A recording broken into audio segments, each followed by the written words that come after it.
C'est une des erreurs qu'en tout cas qu'on a constatées dans la façon dont la région wallonne a géré les choses, c'est que les prévisions hydrologiques, donc du niveau des cours d'eau, étaient déjà alarmantes le lundi, le mardi, ça c'était l'Europe effectivement qui l'a dit, et dans la nuit du mardi au mercredi, en première partie nuit, 11h, minuit, etc., les niveaux sont déjà au niveau, on a déjà franchi en fait en termes de prévision les niveaux de préalerte et d'alerte. Et malheureusement, c'est seulement à 6h du matin qu'on déclenche l'alarme. Et on sait pourquoi, ça c'est le constat, on comprend pourquoi, parce que c'est vrai que ça paraît évidemment de nature à créer plus de problèmes que si on le fait. Oui, parce qu'en fait, on déclenche l'alarme quand on a déjà les pieds dans l'eau, oui.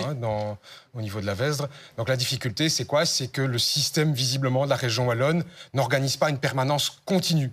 Il n'y avait pas assez de gens sur le terrain C'est pas sur le terrain, c'est derrière les machines. Il faut en fait qu'effectivement, pour surveiller les niveaux d'alarme, il faut qu'il y ait... C'est une des recommandations, sans doute, que nous serons amenés à faire avec mes collègues.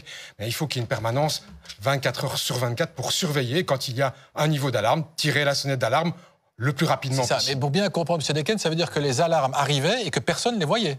Ça veut dire qu'effectivement, l'organisation n'était pas suffisamment active pour permettre ça. Alors, c'est vrai qu'on a eu des événements exceptionnels en termes de pluie, en termes de rapidité. Et donc, le système aujourd'hui, c'est un des problèmes qui est identifié clairement. Il doit être corrigé. Il faut qu'en permanence, il y ait quelqu'un qui puisse suivre ça. Et sans doute que d'autres services d'alarme doivent être centralisés. Surtout que tout le monde voyait quand même qu'il pleuvait, je veux dire. Enfin, c'est quand même assez logique que dans ces cas-là, on mette quelqu'un derrière une machine, comme vous dites. Tout à fait. Donc ça, malheureusement, ça n'a pas été fait. Et les alarmes européennes n'ont pas été prises au sérieux. Bon. Et on a perdu des heures précieuses après dans le prépositionnement des services de secours, des services de police, des systèmes d'alerte au niveau communaux, etc. Et donc, malheureusement, ce sont des heures qui ont été perdues.